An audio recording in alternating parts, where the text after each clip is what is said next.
America ने भारत को currency manipulators यानी मुद्रा से छेड़छाड़ करने वाले देशों की निगरानी सूची में डाल दिया है।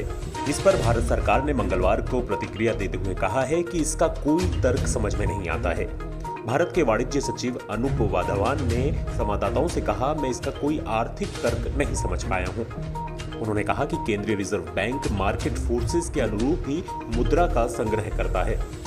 समाचार एजेंसी रॉयटर्स के अनुसार पिछले सप्ताह अमेरिकी वित्त मंत्रालय ने भारत, सिंगापुर, थाईलैंड और मैक्सिको समेत 10 अर्थव्यवस्थाओं को निगरानी सूची में डाल दिया था।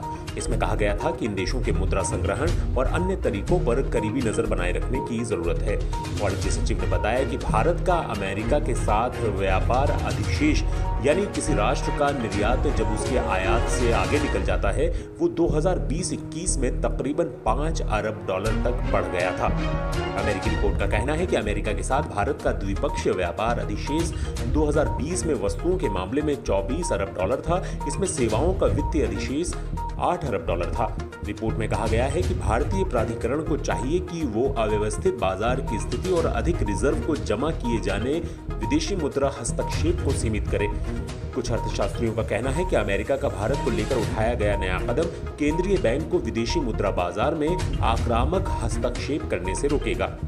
अमेरिका ने भारत को दूसरी बार इस सूची में डाला है। भारत को पहले इस सूची से हटा दिया गया था। आखिर करेंसी मैनिपुलेटर्स का अर्थ क्या है? अमेरिका समय समय पर विभिन्न देशों को करेंसी मैनिपुलेटर्स की सूची में डालता रहा है और इसमें कई बार चीन का नाम देखा जाता रहा है।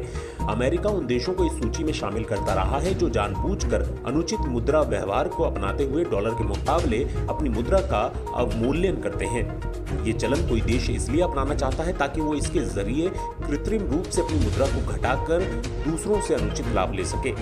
मुद्रा के अवमूल्यन से उस देश से निर्यात की लागत कम होगी और परिणाम स्वरूप व्यापार घाटे में कृत्रिम रूप से कमी दिखाई देती है। आखिर इसमें भारत को शामिल क्यों किया गया है?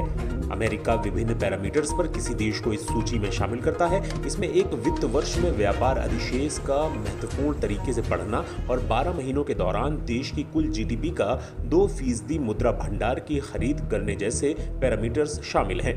केंद्रीय रिजर्व बैंक द्वारा डॉलर की अधिक खरीद और व्यापार अधिशेष बढ़ने के कारण ही भारत को इस निगरानी सूची में डाले जाने का हवाला दिया जा रहा है।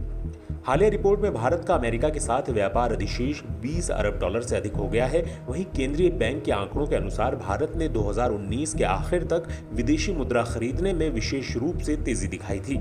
जून 2020 तक 4 तिमाहियों में भारत ने $64 अरब विदेशी मुद्रा खरीदी थी, जो जीडीपी का 2.4% था। अमेरिका अंतर्राष्ट्रीय मामलों के राज्य कोष विभाग ने अपनी ताजा रिपोर्ट में भारत, ताइवान और थाईलैंड को निगरानी सूची में डाला है और इन्हें अपना बड़ा व्यापारिक साझेदार बताते हुए इनके मुद्रा के तरीकों और इनकी मैक्रो इकोनॉमिक नीतियों पर करीबी नजर रखने को कहा है। वहीं इस सूची में एक बार फिर चीन का नाम शामिल है। उस पर बार बार अपनी मुद्रा के अवमूल्यन के आरोप लगते रहे हैं। उसके साथ Japan, Korea, Germany, Italy, Singapore, Malaysia भी इसमें शामिल हैं। भारत को पहली बार अक्टूबर 2018 को इस सूची में डाला गया था, लेकिन मई 2019 में इस सूची से हटा दिया गया था। करेंसी मैनिपुलेटर के तौर पर किसी देश पर तुरंत कोई जुर्माना नहीं लगाया जाता है, लेकिन इसके कारण किसी देश की वैश्विक वित्त बाजार में साख जरूर गिरती है।